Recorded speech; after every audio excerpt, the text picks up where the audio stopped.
Dolph Lundgren holds a gun to a dog's head in this whimsical new holiday classic featuring dead parents, dog flatulence, and robots who want your bones. Give me your bones! We watched Pups Alone today on... The f*** is this?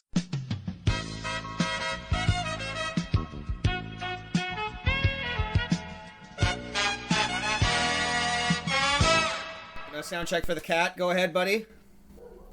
No, that's the wrong animal. Wrong dog. The dog's all like, "This is Pups Alone, so clearly I need to be involved in this." to say about this movie. Listen, I've heard you slandering my people down there for all hours and 40 minutes. Good lord, that's far too long for a movie called Pups Alone to be. Jameson. Yeah. Jameson! What? You know, we celebrate a lot of holidays here on the podcast. Mm-hmm. Halloween, WrestleMania, Sorvey November, Yeah, of course. The most recent inductee of shit we do. Naturally. Mm-hmm. But we've never recorded an episode on a holiday before. Specifically, on the cusp of a holiday before. I feel like we had to wait specifically for, like one of the big ones to really cross that threshold. So it's November 29th? No, 28th Yeah. today, yeah. So, of course, it's Cyber Monday Eve. Ah, so Is what it is. Yes. So it is. So, happiest of Cyber Monday Eves. And a good Cyber Monday Eve to you as well, Yes, Kaz. you can see we're in the festive mood. All the Amazon gift cards are arranged in a wreath everywhere. I've left a plate of promo codes out for the Christmas algorithm. Do you really want to do this preamble shit, Kaz? Like, This is the movie best was I've got. insane. I don't know if I got the I don't know if patience we or the necessarily tolerance. need to. I was gonna, I was gonna go into a bit about how I was offering 50% off of Paul Sorvino marinara because they sent us way too much. But you know what? There's too much to talk about. I never want to hear the phrase Paul Sorvino marinara ever again. You gotta listen That to makes our two last episode. That makes two of us, dude. I never want to hear that ever again. He bottles it himself, just like Francis Ford Coppola with the wine. He's squeezing the tomatoes with his hands. This is how I opened last episode. I don't know. It may be how I open every episode from now on. Oh, Just hell because. no. I think you have to frame each episode now with you have to consume whilst watching the film one of the actors' novelty business adventures that they have outside of the film industry. Well, we really dropped the ball this time because we could have been enjoying some delicious Danny Trejo tacos. Yeah. Oh, shit. Tacos. It's a Yeah. real thing. I don't it know if really? he delivers to Vancouver. Probably not. No, but If we he could. could, maybe we can get him as a guest on the show. According to this movie, he will literally say yes to anything. So it's a possibility. Yeah. Just speaking about this movie, welcome back, however you wish to self-identify. Fuck it, I did it again. I'm still stuck in Halloween mode. Welcome back, however you wish to self-identify. Fly through the sky on a sled. To The Fuck Is This, where we dive through DVD bins, sort through streaming apps to find the weird, the bizarre, and the unloved. I'm your host, Kaz Kringle, and joining me always is my co-host, Jingle Barrels Rafter. Jingle Barrels? Jingle Barrels Rafter. He's a barrel of jingle. It's the lesser-known sequel to Jingle All the Way. Oh, Jingle Barrels. Jesus Christ. Hi, how's it going, everyone? Jesus Christ, also a Christmas character. Yeah, happy holidays, merry or like early Christmas time. What do we call this? Like the all-inclusive, winter-based 24 consecutive hours. whatever. Yeah. Have a good one of those people. It's all right. I think we've crossed the point. I think people are not getting offended anymore. I think largely people aren't getting offended about the concept of Christmas anymore. That had to do a little bit more about the fact that there is, a virus slowly killing us off. You got bigger things to worry We about. got maybe like other pressing matters, but who knows? Maybe there's a few people who are still getting offended, and for those people, we say have a reasonably acceptable 24 consecutive hours.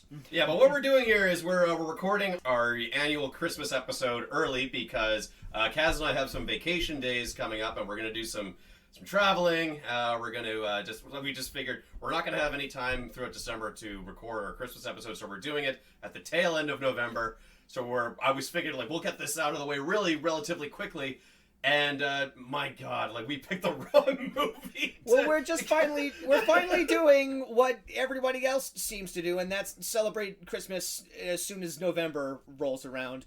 Entirely the antithesis of why we celebrate 2 months of Halloween, railing against the type of people who exhibit this sort of behavior. And look what happened. It came around, and now we're part of the problem. Well, my attitude is just that we did this in an effort to manage our time better and to get this out of the way. And yet now I want to do nothing but just discuss this movie at length. Like, make this a fucking 6-hour episode. Well, like, holy shit. Then let's begin. If that's how long we're going to be standing here, and that's how long my computer has any sort of battery, let's begin. Let's get into it right now. We are, of course, talking about the new holiday classic, Pups Alone, from the year 2021?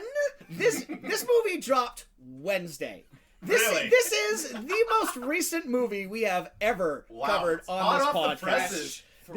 This is fresh trash.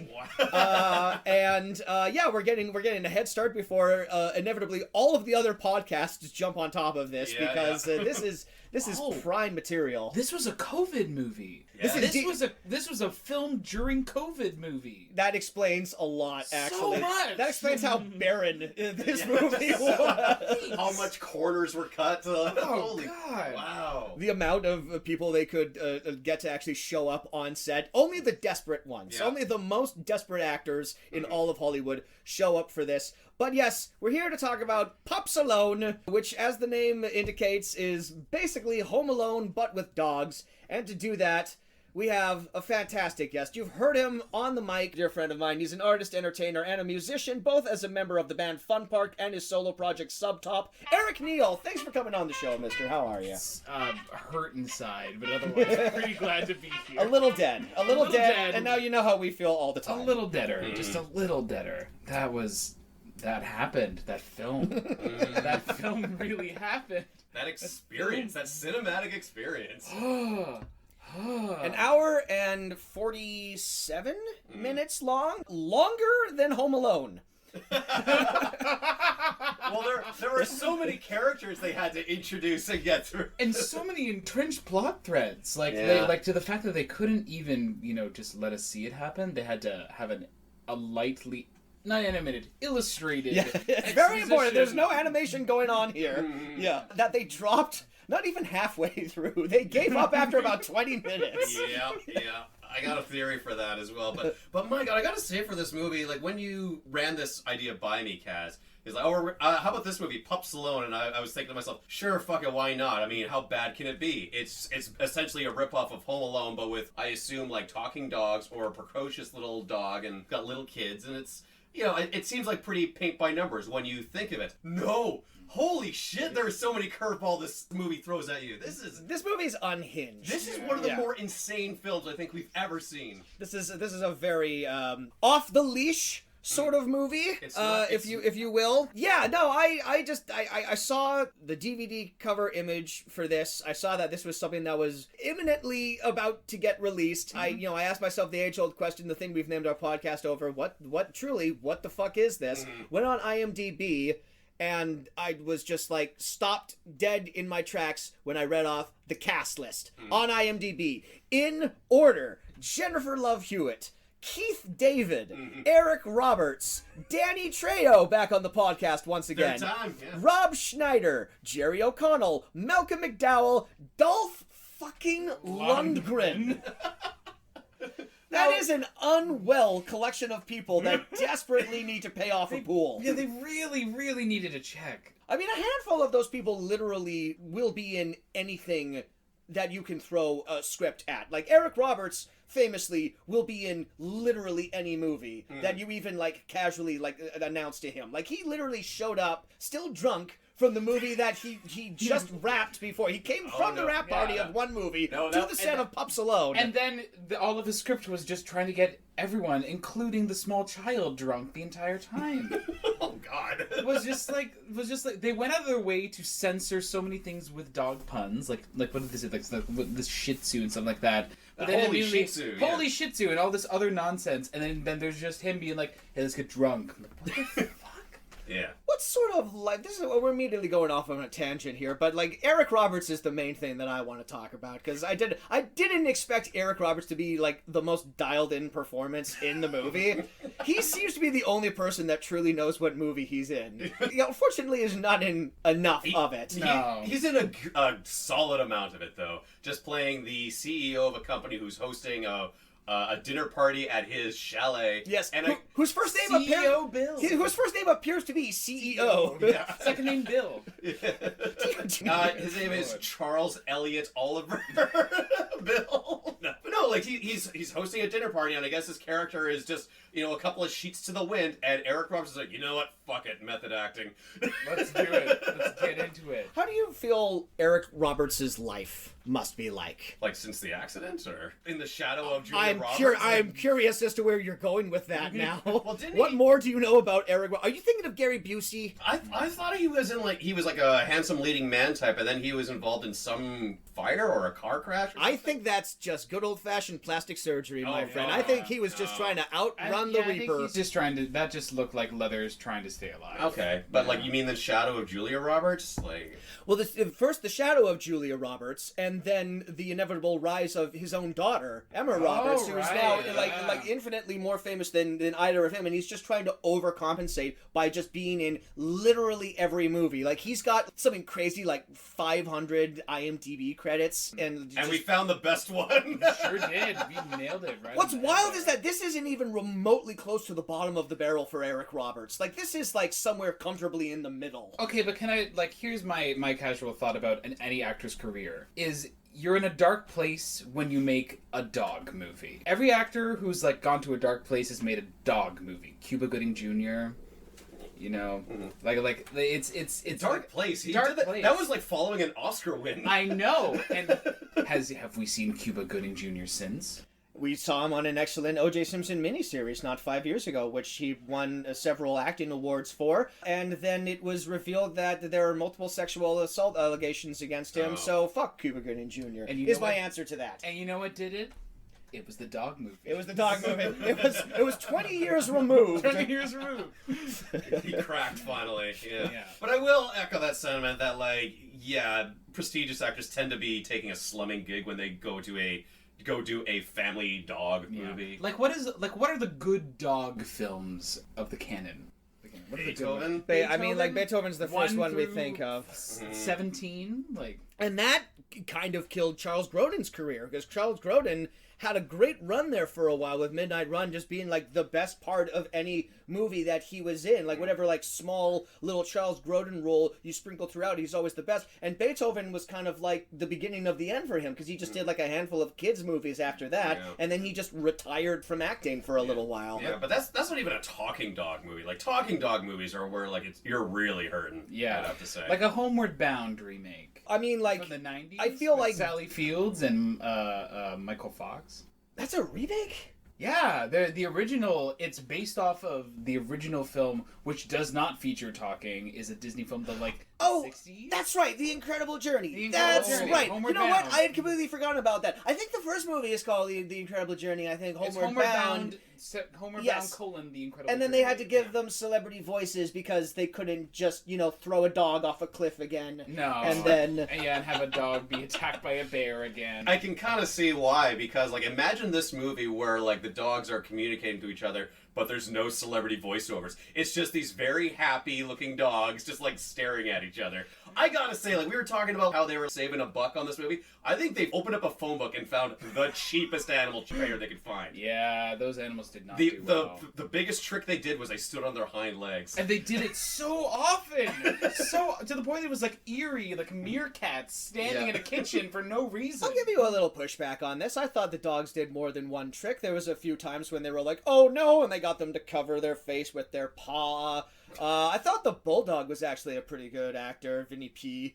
He had some good reaction shots. He knew when to shut his mouth. Yeah. And unfortunately, I don't mean he knew when to not speak with the dulcet tones of Danny Trejo. He knew when to shut his mouth. There was a few times where Dolph Lundgren is talking, he's smoking his cigar, and he's talking about his evil plan, and the bulldog looks at him, and he's panting, he's everything, and then he looks over at Dolph Lundgren, he goes, And it's all like, that's some good dog acting right there. That's some good dog reaction. Solid response. I just spent a lot of time with Dolph Lundgren. They got to learn each other's habits. And God. But yeah, that movie was absolutely insane. Other dog movies, to answer your question. Well, I feel like the Venn diagram between talking animals and animals in peril, no one did it better than the Japanese. Were either of you traumatized as a child by a VHS called The Adventures of Milo and Otis? No. I've heard of it, but I've never seen it. That is a movie where they literally just filmed animals doing things, and then of course the cat and the dog have to go on like a perilous adventure, and they captured that by literally putting a kitten and a puppy in the most dangerous fucking situations possible. And as you get a little bit older, you watch that movie and you realize, oh, there were multiple Milo and Otises and not all of them made it home. Oh, that's sad. This is the worst Christmas ever. Oh man. The magic of Hollywood has been ruined. Speaking of magical movies, Eric, the holidays are upon us. Christmas is right around the corner. Do you have any favorite holiday films that you watch? I mean, we year? share this. Like, I am legally required to watch The Muppet Christmas Carol every Christmas Eve. I'm past the point now. I believe there was a point in my life where I was trying to hide this fact. I feel like I'm well past the point now where I can't not openly admit that Muppet Christmas Carol is just flat out my favorite movie. It's clearly the movie I've seen the most often. It's clearly the movie that I can quote the most of. Gonzo as Charles Dickens, Riz the Rat as himself, Michael Caine killing it as Ebenezer the Scrooge. best on-screen Scrooge. The best on-screen Scrooge. Eerie watching it with the odd song cut in the middle of the Christmas that goes past. I believe they've put that back on Disney Plus. Maybe?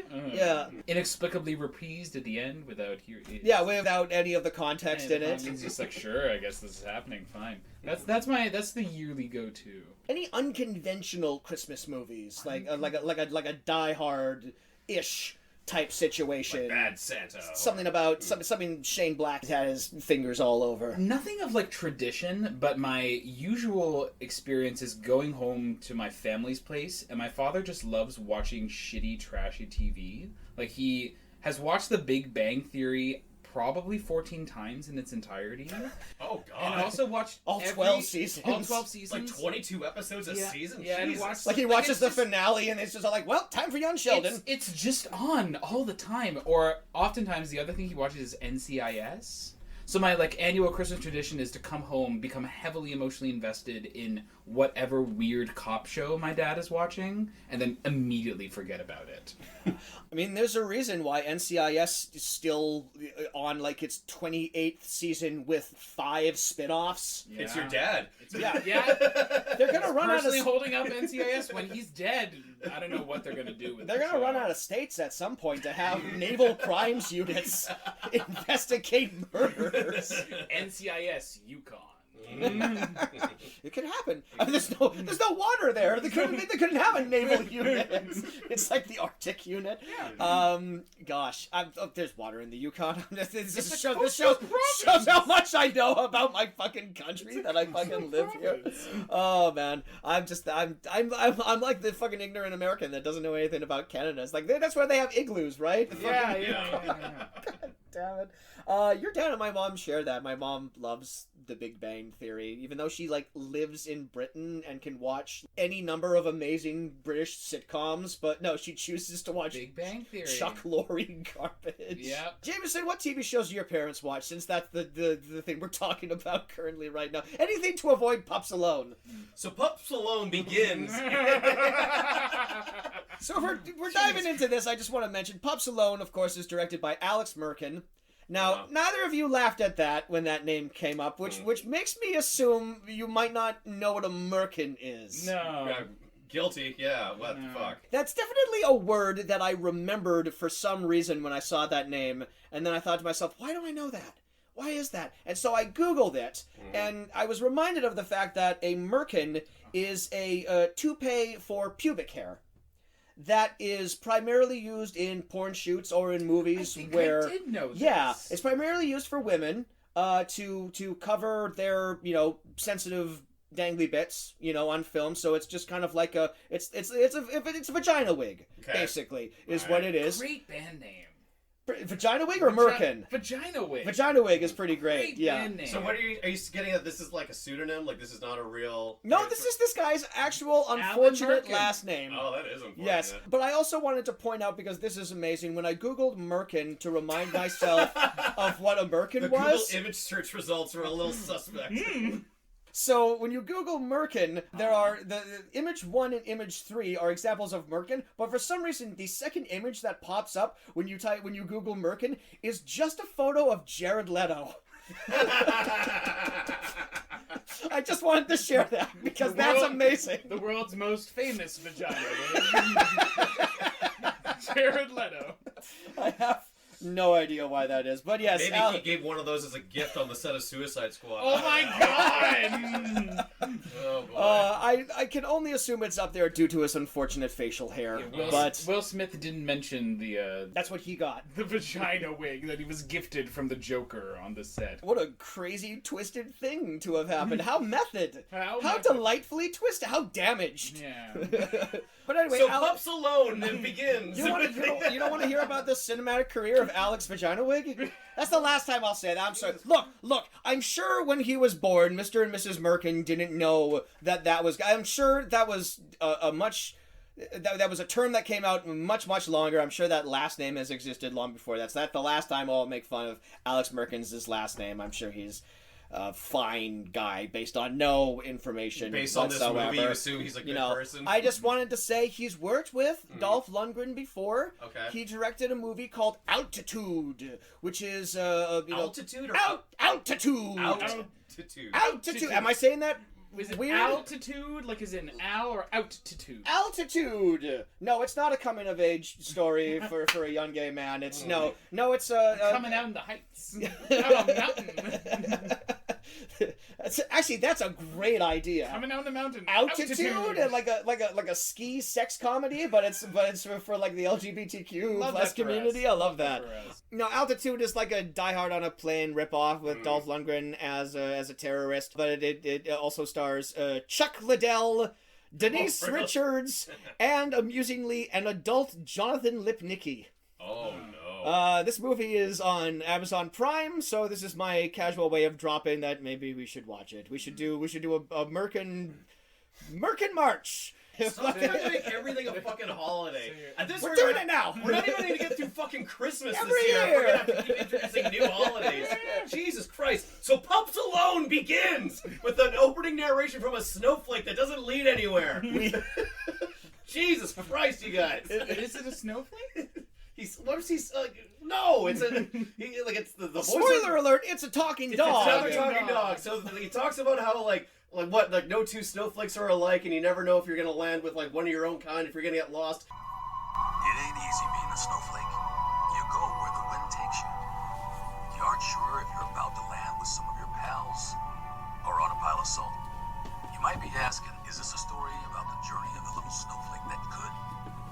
No. This is the story of a girl and her dog. It doesn't. That message doesn't factor anywhere into the plot whatsoever. But we do learn that the story's about a family that's lost its way because the mom died, and the grandfather and the father are like inventors, and they're estranged now. Is the grandfather an inventor? I don't know. Yeah, the grandfather is also invented. He's also a pet-based narrator. Pet-based Every character in this movie is a pet-based inventor. Also, I want to comment, the very first image that you get of this family is the pop-up book. Yeah, the pop-up book, and then the illustration that you see in there is the husband, the wife, the daughter, and then the grandfather. The grandfather was some fucking Hugh Hefner-looking guy in a robe, leaned back from the family like, yes, continue, my child. Enjoy your He made all his money in inventions. I love my family, but I don't want to get too close to them. Yeah. I sure hope this isn't captured in a terribly illustrated storybook. But yeah, no, I was under the assumption, because we see a snowflake fall, and I was under the assumption the entire movie that this was some sentient narrator snowflake, which, like, I wrote, like, most of my notes are about how is this possible? Are all snowflakes narrators? Does everyone get like an omniscient snowflake narration? And then the movie let me down. The movie let me down in a number of ways, but it let me down the hardest because I feel like that's the most interesting question that was posed. So, like, yeah, we're introduced to this family. There's the inventor Robert, and he's got a little girl who I didn't write her name down. And Not Zoe. Not Zoe. Zoe's Jenna? the mom who died. Jenna. Yeah, and she lives with her absent-minded inventor dad, which just means that there's an excuse to have all these fucking Rube Goldberg devices in their house. Who looks a lot like Matthew McFadden from Succession. It is alarming flubber / Honey, I Shrunk the Kids aesthetic, which is weird, bringing back that part of the 90s. Like, it just is very odd. And you called it earlier, Eric, when you pointed out, he's an inventor because he wears overalls. And has glasses and a calculator watch. Mm-hmm. Like dads do. And he's working on an invention, which of course is a colander with wires and computer chips attached to it that we never see. I'm fairly certain Robin Williams wore the exact same thing in Flubber. The props department went fucking off in this film. Oh, yeah. They just went fully off in this. I mean, they had $500 to spend, and it was spent well. Yeah, they went to a scrapyard, just like, grab anything that you fucking can. Anything you can. Score! A boxing glove! We can probably use that a couple of times. Like, they called, like, everyone on the crew together. It's all like, what do you have at home? Yeah. Write down a list of what you have at home, and then bring that. Yeah, well, we're throwing out our own washer-dryer, so we have, like, one of the tubes that goes along with it. We can use that. But yeah, his inventions are just shit like, he'll take an existing thing, like a clock, and then he'll tie some strings to it that, like, go to a pulley system that will go to, like, a shelf that will drop a bowling ball into a bowl, and that will pull the curtains down, that will wake up his daughter in lieu of, buying her an alarm. It's a Pee-wee's Big Adventure machine, is what it is. It's a bunch of fucking Rube Goldberg nonsense that doesn't work properly. And they skimp on it, too. There's not nearly enough of this inventor And also, shit. every invention has a voice, and every voice is depressed. Every voice longs for death. He's a shitty inventor, but, like, man, he's an amazing AI programmer because these machines can feel. Oh, God. They can feel disappointment, they can feel sadness. Pain and shame. I have failed you. Oh, God, recalibrating. That's the butter robot all over again. Yeah, so he works for this company called, like, Pet Tech. I don't know how big this company is. Well, we never see the building. No. He never goes to work. No, This movie has two sets. Lodge and a deserted neighborhood. But we meet all 8 employees in the lodge. Eventually. Yeah, like, they have all the money in the world to fund all these inventions that are supposed to make dogs' lives easier. But, like, it's a company that has, like, maybe 6 people in it. It's a fucking startup. Yeah. The opening sequence is them moving from some indescript spot to another indescript suburb that the company owns in its entirety. It's a Silicon Valley situation. Come to think of it, that opening scene did not need to exist. No. The opening scene could have been them moving to the new house. Yeah. That was a waste of a good 10 minutes Yeah. of her going to school, coming back. It's the same time of day. There was no continuity in terms of what time of day it was. Yeah. They spend most of their time there just, like, recapping the backstory in, like, that pop-up book, those illustrations, which I have to figure they did only because they blew a lot of the film recording, like, the bumbling crooks and their hilarious improv. They just let the camera run on these guys for, like, 20 hours, and then, oh shit, COVID hit. We can't film anything else. We better recap everything else in illustrations and cartoons. But the thing is like the illustrations in the cartoons didn't need to recap anything. Like the storybook tells us everything we need to know about Victor, Dolph Lundgren, the antagonist, who also works for Petco, and he has a tragic backstory. And Vinny P, his wife Brunhilde left his him. wife Brunhilde, of course, left him After he enacted revenge on the previous owner of the house that our current stars have moved into because he was becoming a better inventor for some reason.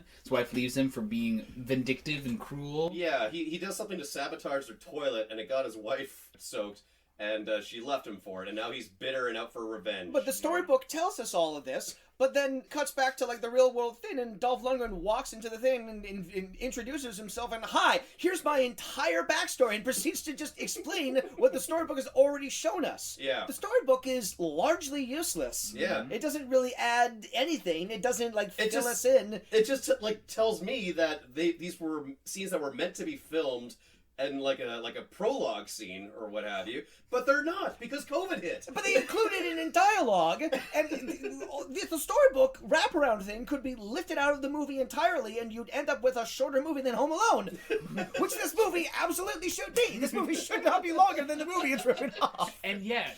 So yeah, they move into the new neighborhood. There's like the welcome wagon with that blonde lady, Holly. Because it's a Christmas movie, Yeah. so of course It's you got- need to have a character named Holly. And the daughter is really pushing her dad to get with Holly. But I feel like that's a trope in all of these terrible family child movies. Like the kids are always weirdly invested in their single parents having sex. But it's usually in the opposite direction. It's usually, I don't like this person and I don't want them around. She is alarmingly invested in being like, Dad, stop doing what you're doing and fuck that woman. It's time to move on. Time to move on. Forget Mom. Mom's dead, Dad. Also- I'm alive and I need a new mom. Also, Holly is a great emblem of the costume department's efforts, where she shows up walking her dog wearing like a knee-length, probably like formal wear gown with pearl necklace, and then later, when it's a different day, it's the same outfit, but they put like a tie-dye athleisure sweater on her, but it's the exact same dress and the exact same necklace. She's very economical. She wears the same dress about 5 different ways throughout the movie. Yeah.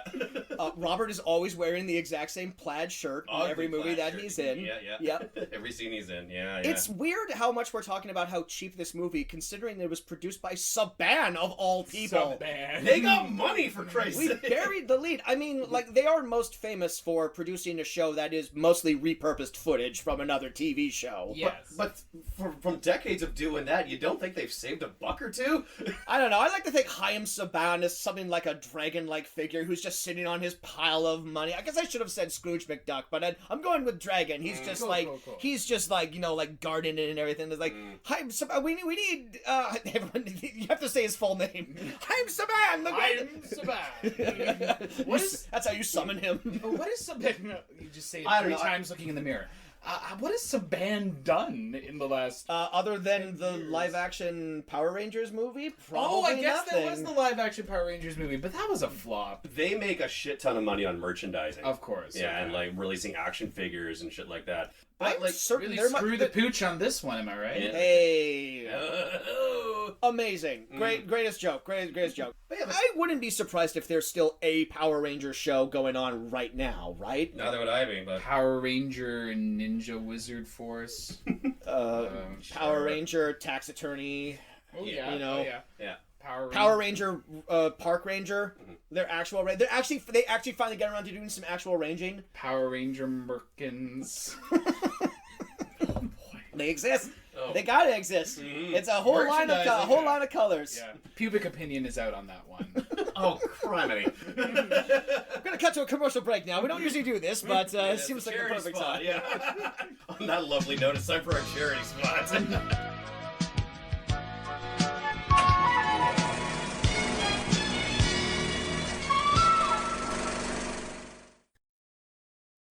Here in British Columbia, we've had several weeks of severe rainfall, which has led to significant flooding and mudslides. Highway 8 has suffered intense damage, with multiple sections of the highway being completely washed out and destroyed by the flooding in the Nicola River. On November 15th, all 7,000 residents of the city of Merritt were evacuated after the Coldwater River burst and led to the flooding of the sewage treatment plant. Particularly devastating was the damage done to the Shackin' Indian Band, whose entire 130-member community was displaced after their homes were washed away, with the government slow to respond, leaving many members stranded in their cars for days without food or water, and with some members still missing. While the flooding has led to massive property damage, some people are slowly making their way back to the remnants of their homes. But for the Shackin' Indian Band, it seems like it may take years for them to return home. They are in need of helicopter support to return them to the site of the flooding, where they can collect what remains of their personal belongings, and the government relief is not coming fast enough. If you would like to donate to help the families affected by the flooding, please visit the United Way of British Columbia at donate.uwbc.ca/flood. Additionally, please consider donating to the GoFundMe fundraiser started by Connie Mujelski to help the Shackin' residents at 15 and 16 Mile. A link to both charities can be found in our episode description. Please give what you can, and thank you.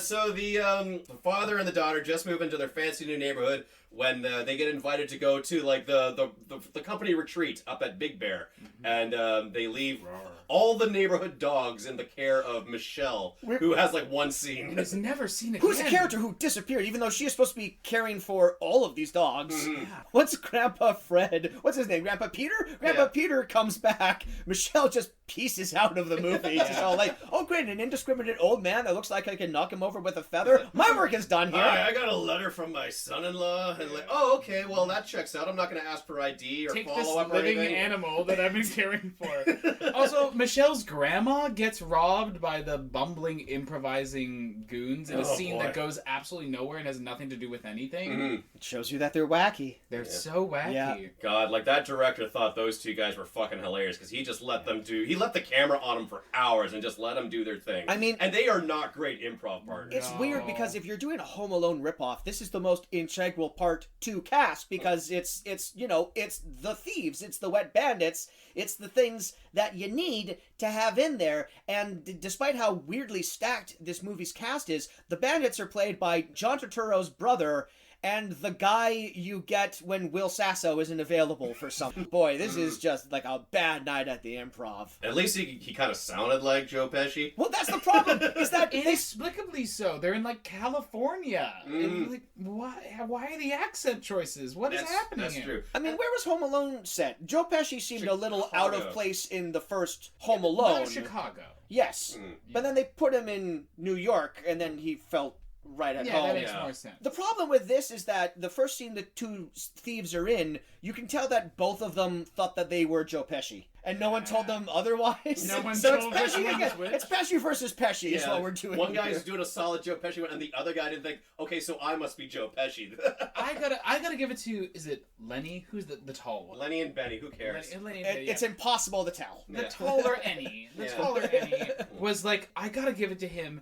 He played this entire movie so sincere. Like, he was like, the director looked at him and said, you're a dumb buffoon. And he's like, okay, I will just play sincere the entire time, to the point that when we get to the final 15 minutes of this film, where they're being haphazardly, poorly editedly murdered by dogs, that he's just kind of like, oh well, I guess this is happening to me. To the point that he's the character you feel the most sorry for. Yeah, whenever a bowling ball hits him in the forehead, because you feel it's like he's not well, he should have people looking after him, and he shouldn't be getting physically assaulted. My bowling ball is being nudged lightly off. That was amazing. Oh my gosh! Nudged and then ramped up. Into a chest. It's literally the dog rolls the bowling ball down the stairs. It kind of like centrifugal force takes its place. It like kind of gradually goes over the top stair, and then the next thing we see it is flying in the face of Nicholas Turturro as he crosses. But of course, we're jumping ahead here, of course, because we have to set this up, of course. Scene. So what happens is, like, the employees of Pet Tech go to their ski resort. They leave the dogs in charge, or they leave Michelle in charge of the dogs, even though the dogs should probably be left in charge. Feels like the dogs are left in charge. Yeah. Have we gone this long without mentioning that the dogs fucking talk and have celebrity voices? No, I was just gonna get to that. Dolph Lundgren hires these two idiots to go steal a collar. That's a prototype that allows humans to understand dogs.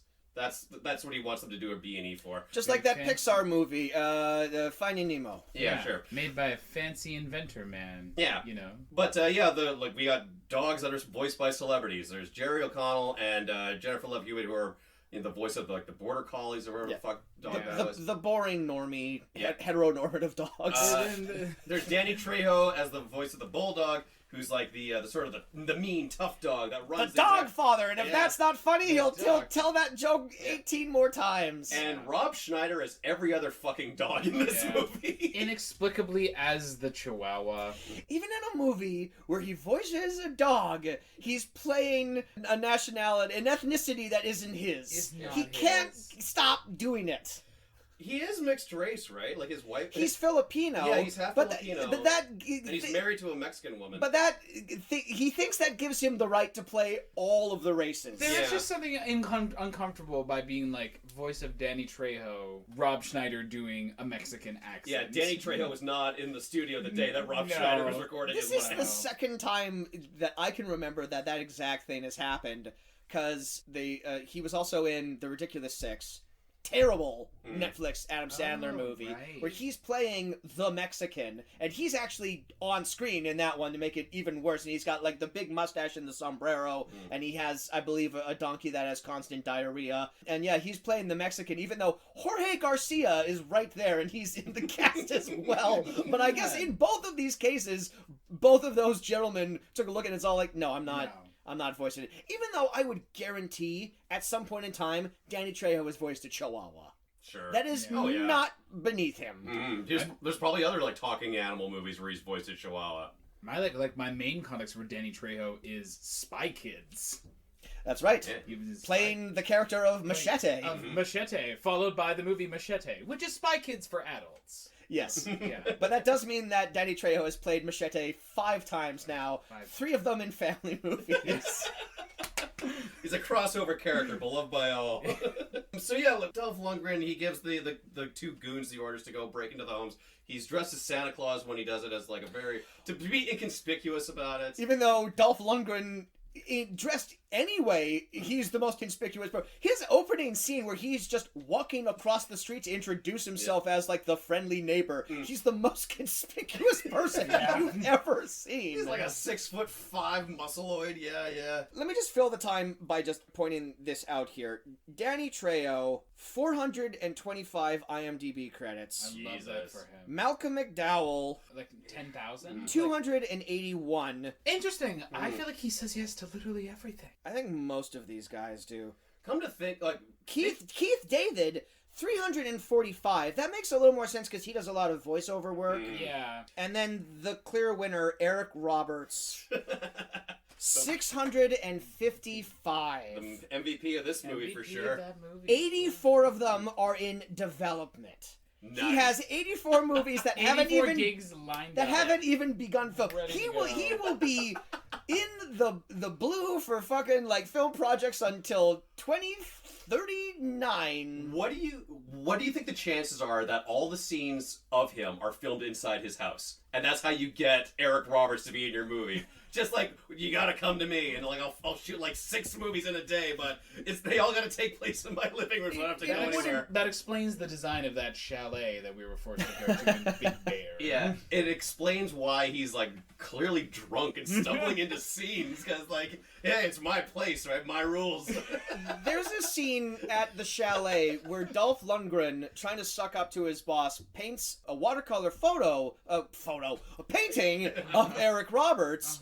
And if that was filmed at Eric Roberts' actual house, it would make perfect sense that he just has... Eric Roberts absolutely has a watercolor photo of him smiling. And they just filmed there on that day. And Alex Birkin was just all like, ooh, we can write that. We gotta find a way to get that in here. It also is inexplicably... The filming of Lundgren actually painting this thing is inexplicably to Carmen? It's to the habanera from Carmen? And he's just like delicately thinking... But it's this very slow pan. And Kaz just kind of turns to us and goes...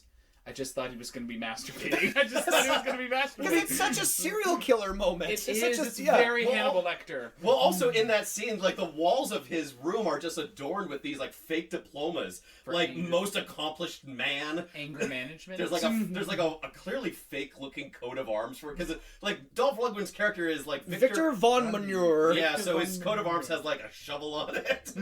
That's how you know he's the villain of your children's movie, is that his name is Victor Von Manure. But this Eric Roberts painting has the weirdest setup and punchline, because like they're all around the table. All the company members of Petco are all having like a delicious chalet dinner, and then Dolph Lundgren walks into the room. We see that he has a painting of someone. He hangs it on the wall. He steps back, admires his work. Cut to the shot of Robert looking around. Cut to the girl. Cut to like the other things. Cut back to Dolph. Cut back to Finn. It's like, show us the painting. 15 seconds. We need a payoff to this. 15 seconds. Yeah. Again, another reason why this movie did not have to be longer than fucking Home Alone. Cut, chop, and channel. And I don't know what the movie, like, did the movie want us to hate Victor or root for Victor? Because I feel like that, like, the tension is between him and what's his dad, and it should have been like he's trying to suck up and Victor gets in the way. But like Eric Roberts looks at this immaculate Ellen DeGeneres looking painting of himself and goes nice, and then walks away in this kind of like passing it off. Like, what do you want, film? They haven't thought about the motivations here. What the hell? What the hell, Pups alone? All the people at this dinner table are insane mad scientists. They're talking about like the things that they've invented for this company, and there's like a woman who turned dog piss into renewable like drinking water. Which she introduces very sheepishly. Yeah, she's like, oh, I don't mean to brag. Yeah. And like, I can see why. Like, who wants to fucking drink dog piss? I'm just imagining like the Kickstarter ad for that. It's just all like, oh man, I had these 2 glasses in front of me and I drank the dog piss again. And there's gotta be an easier way to not drink dog piss. Like Hi, guy who says like, oh, why isn't this in every store in America? Like, I can think of a couple of reasons why it's not in the... Xylophone music starts playing in the background. There is one black employee of Petco, and about like halfway through this dinner table scene, I kept it's like, they're not going to give this guy any lines. I was going to sure ask. didn't. Sure didn't give that guy any lines. Did he? Did he? What He did was the he one say? who invented Everwash, the dog shampoo that you only ever have to use once. But and your did dog he is have permanently clean. Did he have a line though, Eric? Yes, he did. What did he say? He described Everwash. No, he didn't. Yeah, he did. Dolph Lundgren described Everwash for No, him. he definitely said I made Everwash. There was at least one line. All right. There's at least one. I won't take you to court on this one. There's but, That seems like a... Put the movie back on. It's never happening. I need to watch it. I mean, I need to watch it again to get like the audio clip. Look, if he says I invented Everwash, I will put it into the podcast here, and if it is Dolph Lundgren explaining it as I think it happens in the movie, I will put it into the podcast here. Admin here, creator of Everbath, the first canine shampoo that will keep a dog clean forever. That's what he claims. There we go. That's we'll let the audience decide. What a stupid invention. you only ever use it once, and then you never have to wash your dog again? Can you like share the bottle with a neighbor? Like, how are you going to turn a profit on something like that? I don't think they thought that through. It's a very small bottle. It's a very small. It is. It's enough for one bath. One whole bath. So then, like, all the employees go out and play these like fucking high stakes children's board games. Like The employees. It's Dolph Lundgren versus the dad. Yeah. For like a 2-minute montage, and the rest of the employees are just like, wow.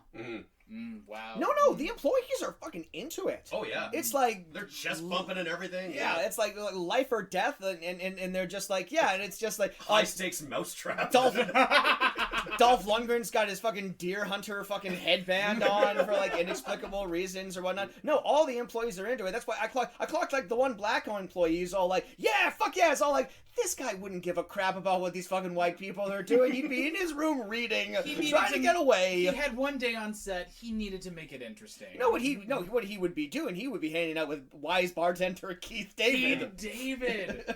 Oh, before we get to that, after that montage, it cuts to the dad Robert. I gotta say the dad Robert, and not like Eric Robert. So the dad takes Holly. I guess they abandoned his daughter at the party so they could go sneak off and have a drink at Keith David's bar. Yeah. Was that Keith David's bar? Because it looked like a different location. There were multiple bars, yeah. No, Keith David had the more holiday-themed bar that seemingly only served eggnog.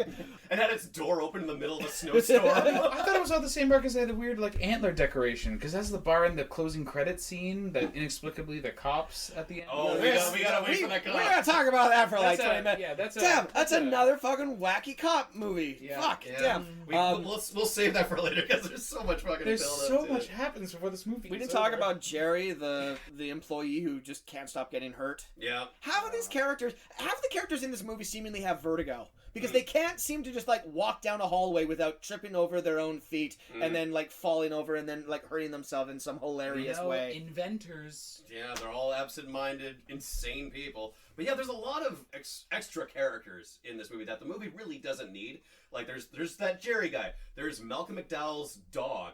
Oliver, that homeless terrier that really doesn't factor into the story. Because, like, Jerry O'Connell, the dog, has a problem with Danny Trejo, the dog. I said, well, there's only one dog that was ever able to get under his skin, and that's Malcolm McDowell dog. Let's go find him. To what end? We don't know. It's just it's an excuse to have Malcolm They McDowell have in a the brief movie. training montage where he shows them how to stand up on their hind. He doesn't show them; they just do it anyways, and then teaches them how to fight. Yeah. How to fight? They don't fight. There were two mailman characters that the dogs had a running beef with because that classic rivalry, but to no purpose. It's just to pad the fucking length of this movie that needed no padding. An oddly Republican movie about snowflakes and hating on government workers. Those poor freeloading government workers. That one mailman, like, his opening line is just all like, I love delivering the mail. What wind in your hair? Mail. Maily mail, mail, mail. I don't remember what it was, but it's just like, that's the sort of line you hope for as an actor. Speaking of characters that didn't need to be in the movie, the grandpa. What was his whole shtick in that movie? There's an entire extended scene where he takes Jerry O'Connell dog out for a walk, and he confesses that, like, I wish my son-in-law would move on from the death of my daughter, and I tried to invent this translator that, like, so humans can understand dogs, and he's been toiling away at it, and I just wish he could move on. You have to tell him that for me, Jerry O'Connell dog, before I pass away. Like, what the fuck was the point of that? What the fuck? It was so he could show up at the end and everything would be solved between the family because magic of Christmas. But yeah, they revealed their hand too early with the grandfather, because we really only need him for the last scene of the movie, because the storybook has set up the grandfather already, so we don't need him to show up. He's the old man neighbor next door in Home Alone. He also looks freakily like the old man neighbor. Yeah. Because the old man neighbor fought with his son too. Yeah. And he's like spying on his grandkid while she's singing in church. Do you think this is a spin-off? This is how this connects to the Home Alone universe? His son ended up becoming an inventor. Oh my god! He still hasn't reconciled all these years later. Next door to this, Silicon Valley household is, on the other side of the street, is actually a bunch of other people. The plot of Home Alone is happening. Yeah, that entire cul-de-sac is just like all these Christmas movies, all kind of self-contained in one universe. It's a Black Mirror episode, is what this is. I mean, we kept coming up with Black Mirror scenarios. This inexplicably deserted neighborhood that didn't have anything to do with the fact that this is clearly a show home sort of like neighborhood for real estate. We kept expecting the daughter to actually be like a robot. That was an early prediction. She also died. She died along with her mother. You were my greatest invention. Oh, holy fuck. Yeah, Grandpa just shows up. He has a big confession to his dog that he really should be saying to the husband, or to the I mean, that confession thing would make more sense if dog could talk at this point. If like the actual, like maybe it's a successful invention, and that's why Dolph Lundgren wants to steal it. Because right now, Dolph, like he needs a win. Robert Dad is just saying, this is how we're describing the characters here. Robert Dad is just like casually mentions to Dolph Lundgren, oh, I'm working on a collar that will help translate dogs speaking. And Dolph Lundgren is just like, that's an amazing idea. I have to steal that. And he says multiple times, I haven't done it. I'm working on it. It doesn't work yet. This whole plot would make way more sense if the collar actually worked. And he showed it to Dolph Lundgren working, and it just hasn't been patented yet. And then the whole dogs having celebrity voices would make sense, because then they would have actual collars instead of just showing confused looking dogs.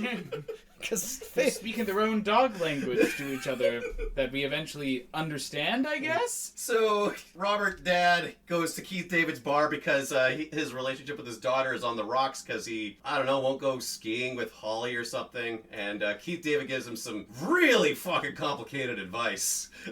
With an eggnog metaphor about a family outside. Well, technically it's a glass metaphor. Oh, it's a glass metaphor with some eggnog residue in it. The people in our lives is what counts. The prototype, my work, the time, the effort, and energy. I was on the cusp of something great there. I was about to make my mark. It was my heart and soul. Oh, boo-hoo. That's horse bucky.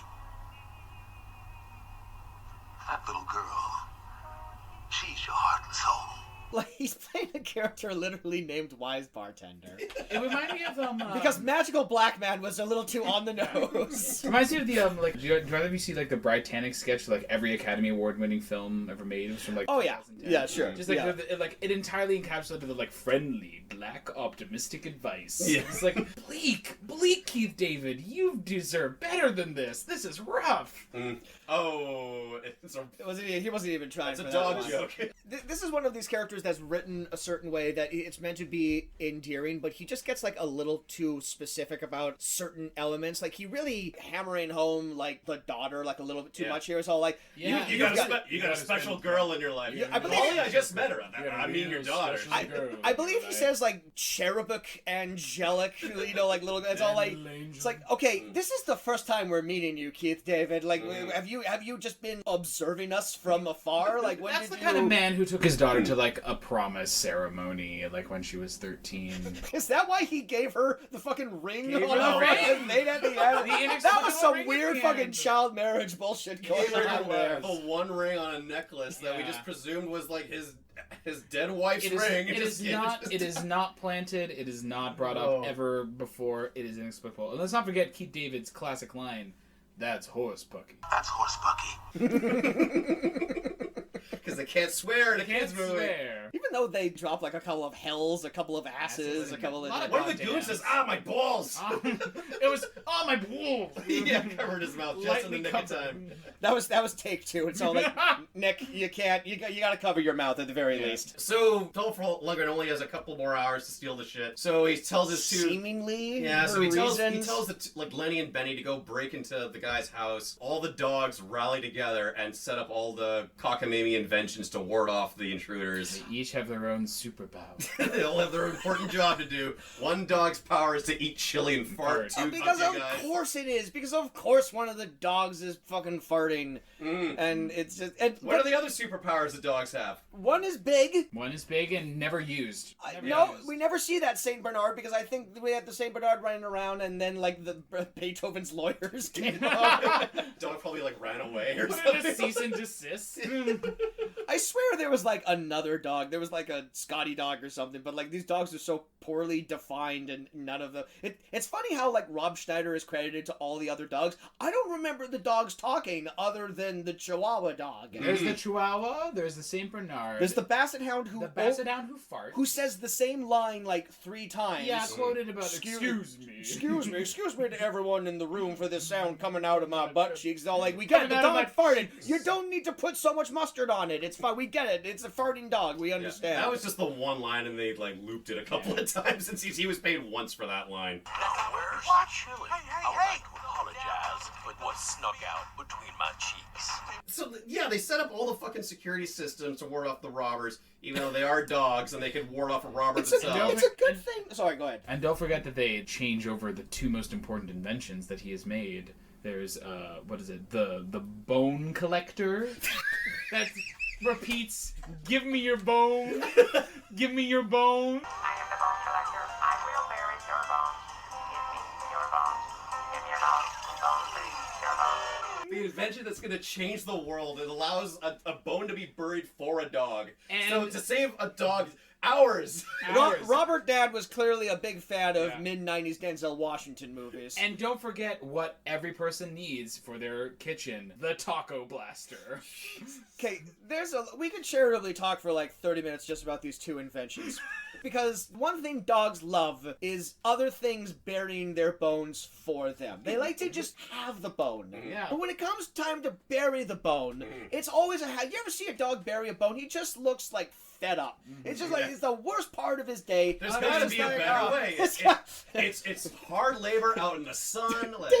But for 4 ding, easy ding. payments of $19.99, you too could bring home the bone collector. Give me your bones. Give me your bones. Look, that shit was pretty funny. I mean, every fucking time it made me There's a laugh. few unironic laughs in this movie. The Bone Collector is pretty great. I mean, just like this, like the amount of chaos that goes around when all these when the 2 robbers are bumming around in the kitchen going, "Oh hey, I'm getting blasted in the balls by the taco blaster," and there's a robot going, "Give me your bones." Like, and it's just a wall of chaotic noise.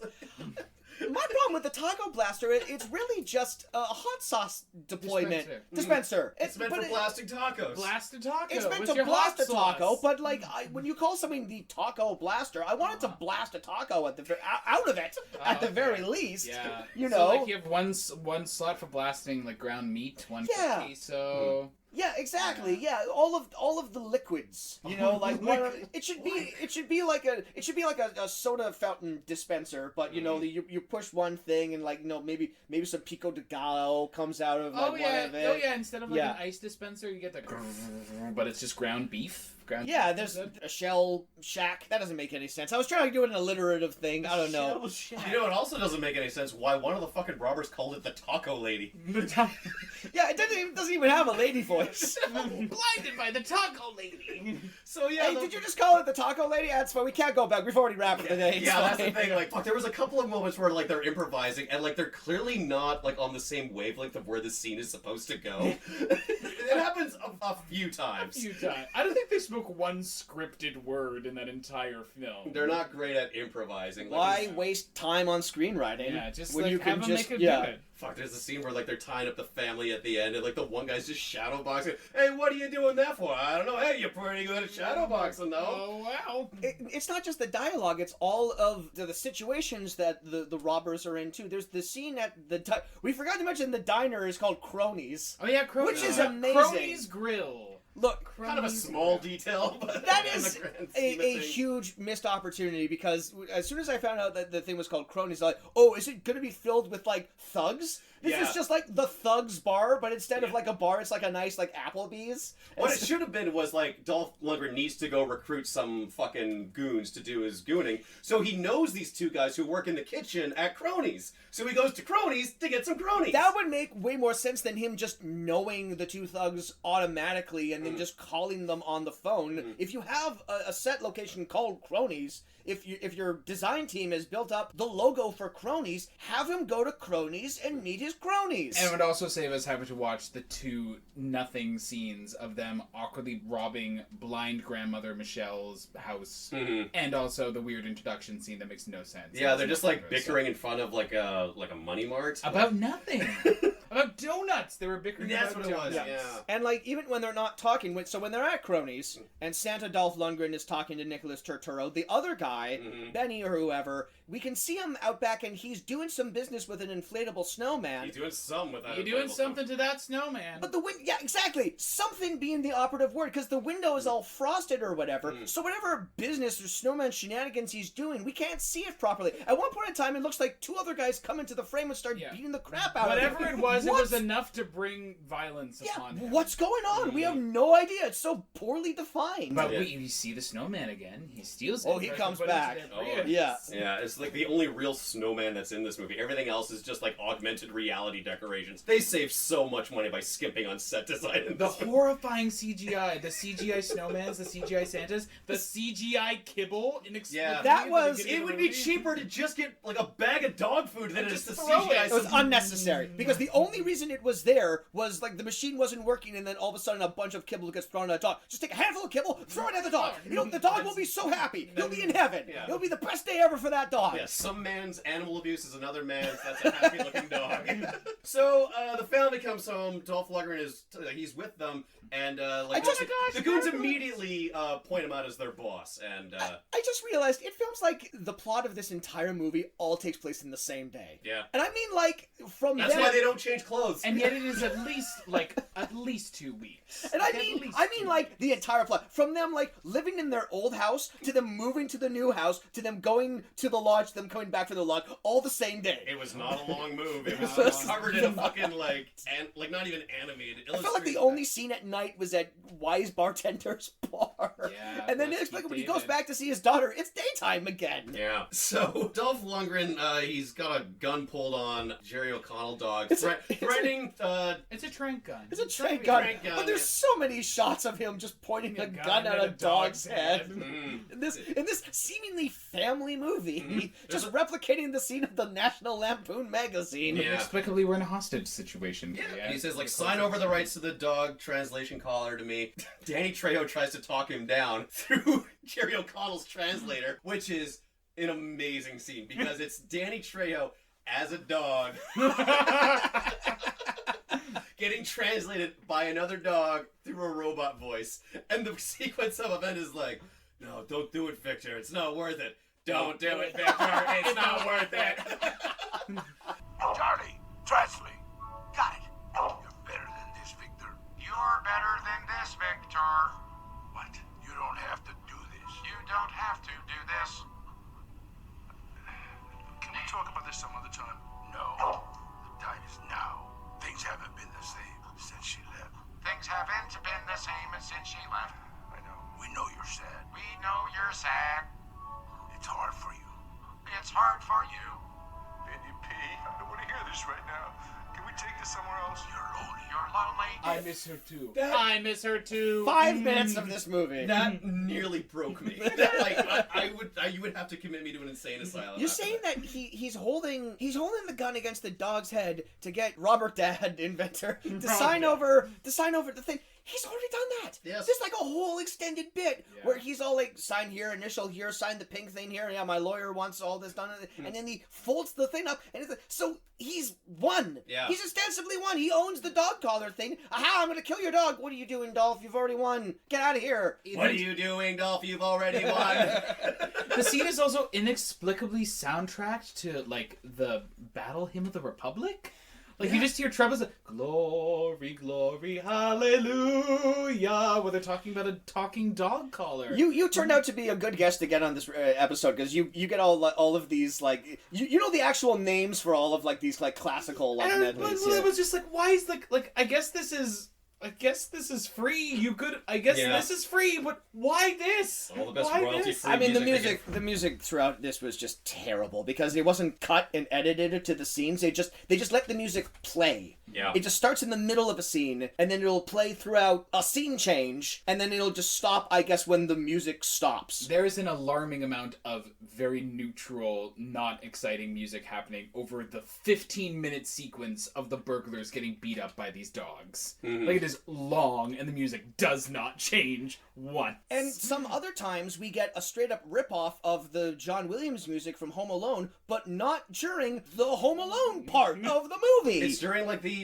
adults talking about like the company and shit. You know, for a Home Alone ripoff film, this movie spent an inexplicable amount of time not in the house. Like, the sequence in Big Bear is long, and we almost completely forget that there's dogs involved in this movie. You forget that there's a child in this movie. You forget that this movie has talking dogs in it for a while. I mean, yeah, Home Alone did occasionally cut away to Catherine O'Hara trying to get back, but that's like passing that's like scenes. 10% of that movie. It's not much. And those are important scenes too, because the parents have to get back to their child who's been left home alone. Yeah. Would it have made more sense if they called the movie Bone Alone?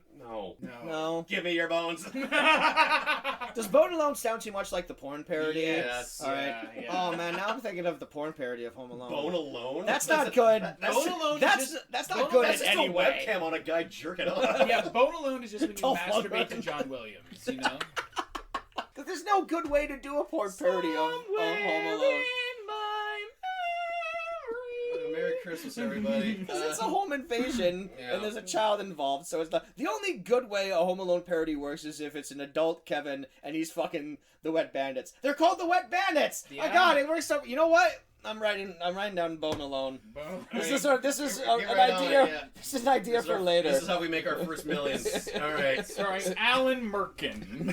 Featuring a Merkin. Featuring That's how we tie it into the universe. Featuring A. Merkin. So yeah, Dolph Lundgren chases Jerry O'Connell dog out of the house, and the dog lures him to like this dog wash. The most thing. obvious trap ever. Yeah, but I guess he actively wanted to get trapped. The family is okay because 2 randos show up with guns. And the I same guess day. are cops. 2 Penn and Teller knockoff looking motherfuckers. They are show up so- in suits with guns. They're meant to be like FBI or detectives or something, but they're so sketchy looking that I would have not be surprised if they were in cahoots with the other criminals. They got, well, I think one of them was maybe the screenwriter, but it's like you're not establishing these guys earlier or anything. Like, if you're just having, like, cops show up at the end to arrest the bandits, they had people in cop uniforms. Why are you sending the most conspicuous, suspicious-looking dudes in trench coats and, like, sunglasses on top of their head? They don't look... They look like crooks as well. And, like, come on. If you're the writer, I get the want to, write yourself into the movie as, like, a background guy or something. Don't be the fucking cops. Like, be the the line cook in the back. Be like a garbage man. Be one of the mail carriers, right? When you're a cop, that's a prime screenwriter role. You right gotta, there. you gotta have like a fucking cop haircut if you're gonna be a cop. Yeah, this guy does look suspiciously like comic book guy. Yeah, And is that it? Have we run out of shit? And then like the bad guys are hauled away. They say like, no, you gotta talk to the dogs. They'll explain everything, and they're hauled away as crazy people. I don't even remember that happening. twist. Robert I was Dad- so checked out. Robert Dad. Holly and Robert Dad, they end up together, much to the delight of the daughter. The funniest part of the movie happens with a robot Santa. You really like that robot Santa. It's such a tossed off joke, but it's like very funny because you can tell they just threw it in watch post. the beard, precious. They just no. She just puts a little Santa doll on a ledge, and clearly like whoever's doing this robot voice throughout the movie is now like narrating, because as we've established, Robert Dad has created AI sentience, and this Santa is alive. He's just all like, oh, watch the beard, and then it falls off of the ledge, but for some reason the narrator's all like, I'm falling. It was a good gag. Rather than redo that take, it's just like, fuck it, we'll have to. He's gotta find a reason to make ADR this so it looked intentional. Well, no one looked at the dailies for these, so no one noticed that it was filming until they were in the editing bay. Yeah, and that's the movie in loving memory of August and Jumpy the dog. Yeah. And it all wraps up in the closing where the narrator is revealed to be a talking dog using a fancy future version of the talking dog collar, telling the story to puppies. Yeah, to adorable looking labradoodles. Yeah. And then he looks at the camera and says, what, you thought it was a talking pig? That would have been ridiculous. Oh, what is that a reference to, Babe? A movie that came out almost 30 years ago? A beloved talking animal movie? Yeah, you know what? You're right. Fuck you, babe. This is... Pups alone is where it's at. This movie thinks that this is the first time talking dogs have ever existed in movies before, and it's very proud of itself for coming up with this smart and original idea. At the very least, that it is on par with Babe. It is the peer of Babe. It's not even on par with Gordy. The fucking Babe ripoff. The Babe. It's not even par with Babe 2 Pig in the City. Hey, Babe 2 Pig in the City is a fantastic movie. Is it? It is. It's darker than the first movie. It's fucking... Watch Pig in the City again. It's a dark movie? weird movie. That one's directed by George Miller, the guy who did the Mad Max movies. Oh. Yeah, so he brings all of his like weird dark energy. That was like his trial run for Happy Feet, which are also weird fucking dark children's movies. Yeah. You guys have any more thoughts about this offbeat Christmas movie? I mean, I was just thinking of like the scene earlier on where he has like the Rube Goldberg time to wake up alarm clock invention that all it does is open the blinds to the... I mean, like, I'm able to sleep through fucking, like, light coming through a window. Yeah, he invented light coming through a window, which the machine doesn't even do. The dog does it. Yeah. Yeah, because it doesn't work, because Jerry O'Connell dog knows that it doesn't work. But there's just, like, a very tossed-off moment as they're about to move. The dad gives her a cell phone, which I guess she does use because she calls the grandpa who calls the cops. I don't know, but oh yeah, I guess that's vaguely because he says like, I already pre-programmed all of your friends' phone numbers in this. Like, Dad, how do you know that? If she didn't have a cell phone before, how did you know all of her friends' numbers? I know you didn't call all of her friends to do that because you're not that good of a dad. Anyway, the only passing thought I had about that was, you know, he gave her, you know, the cell phone, and then he should have included the line of dialogue. Also, it has a fucking alarm clock on it, so you can go to school on time. Wake up now. I really wrote basically no notes in this because I was just transfixed. I don't know why this was a Christmas movie. I guess it was a Christmas movie because Home Alone was a Christmas movie. But very little of this had to do with Christmas. It's a Christmas movie in the same way that, like, Die Hard takes place at Christmas. Well, because they keep saying it's Christmas, but they never say how close it is to Christmas. Yeah. Also, the first holiday song you hear is Old Lang Syne. That is a New Year's song. Overshot it. Overshot it a little bit. Come on, guys. Well, clearly this movie was like filmed over summer because there's no Christmas decorations up anywhere. The only part of this movie that feels like Christmas is the stuff at Big Bear because there's actual snow on the ground. Most of this movie takes place in the abandoned cul-de-sac, and it is clearly like the middle of August. And there's just some CGI snowmen like thrown around and everything. One scene we were just transfixed on the inventor dad having an encyclopedia of myths and legends. Oh yeah, of ancient myths and legends Why? as set decor. Because it was the biggest fucking We book need a that they big had. Oh, and Like the big subplot is that the guy's trying to make something that'll allow people to understand dogs, right? It'll translate dog growls and stuff. Dogs can spell. Dogs they can label, write. They That's label right. shit Yeah. when they're setting up the traps. And a dog wrote it because the P is backwards. For prototype. Prototype with a backwards P, but still, those are dogs that can Dogs communicate. wrote that. They know how to communicate with people. They can read. Oh, good dog. Does anyone recommend Pups Alone? Go ahead, Eric. I recommend watching Home Alone with your dog and saying, "I'm so sorry for what we have done to you." And that's about it. I don't think we've done this movie justice in just describing how fucking insane it is. I really thought I was just walking into like a paint by numbers, rudimentary, talking dog, family-friendly kids Christmas movie. It is not that. This movie is insane. Don't show this movie to your children. No. They'll learn all the wrong things. And like the appeal of Home Alone is like the sequence where Kevin tortures these people trying to break in, and you see all these like horrifying, violent things happen to these poor men, and they're just like so over the top enough that it's comical and it's like well filmed, well timed. This one, I'm so flabbergasted by the sequence where these dogs are torturing these people because it's simultaneously like nothing. Yeah. Like they release a paltry bowl of marbles that he over dramatizes slipping over. The worst thing that happens to these guys is like one guy gets wrapped in saran wrap, a dog farts on him. I guess that the most damage is like that bowling ball that just like defies the laws of physics out of him. And slams into his chest, and then he's wrapped in saran wrap from his feet. He goes into the next scene and goes, "Hey, what the hell happened to you?" And he has one. I've been shipped, and then he has one He has layer of one saran piece of wrap cellophane that on he him, tears off Yeah. instantly, and he's done.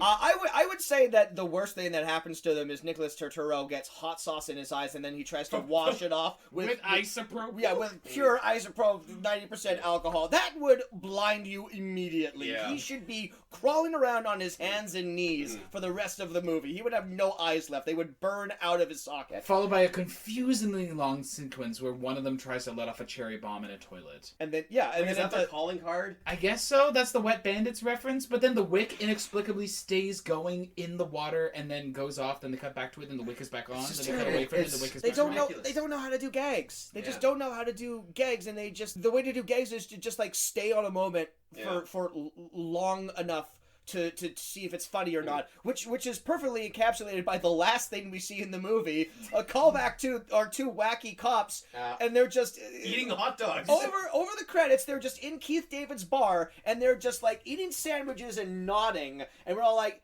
"All right, what's the gag here?" And then they just go, and then they just a minute later, and then they just don't talk. A silence. minute of pure silence. Like, And it then was they- kind of funny. And then they kind of practice their Miranda rights. Yeah, Okay. I would highly recommend this as part of like a bad movie night. It's around the holidays. Check this out, all right? It's insane. It's ridiculous. This movie came out on Wednesday, which means I had to pay $7 actual to rent it. Fuck this movie. No, don't watch this. Watch it. Couldn't recommend it. Wait until next year when it will be When like Pups free. Alone- It'll when be Pups free Alone on 2 Amazon. comes out. Oh god, there will be 18 sequels. If you can to find a this. free version of this, would you recommend? Sure. All right. Why God. not? Pups Alone 2, Escape from New Yorkie. Get out of my house, Comedy Eric. Puppets. Eric, All right, Neal. thank you for being here. Thank you so much for being on the show. New album will probably be out by the time this. It's out December 3rd. It's not a Hey. Christmas album. Fantastic. Tell us, tell the folks at home a little bit about what it is you do. Sure. I write and record and sing music, I guess. Write and record. Write and record. Oh, Did the whole deal. Did it all A myself. triple threat. Triple threat or something. Did it all myself. It's was started making a solo album over a pandemic was stressful. But we're here. Yeah. We're queer. We made it.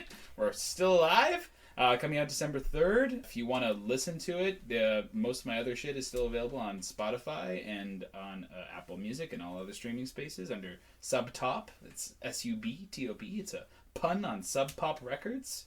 I'm very clever. Oh, is that what that means? Yeah, that's what that means. Oh, I just got that right now. Yeah, I know. A bunch of people don't get it. They're just... Me included. Like my mom. Now you do. Like my mom. Sorry. And that's on mic now, and I've just proven how ignorant I am. Yeah, Great. yeah. Well, I do that every episode. Yeah, it's okay. It's fine.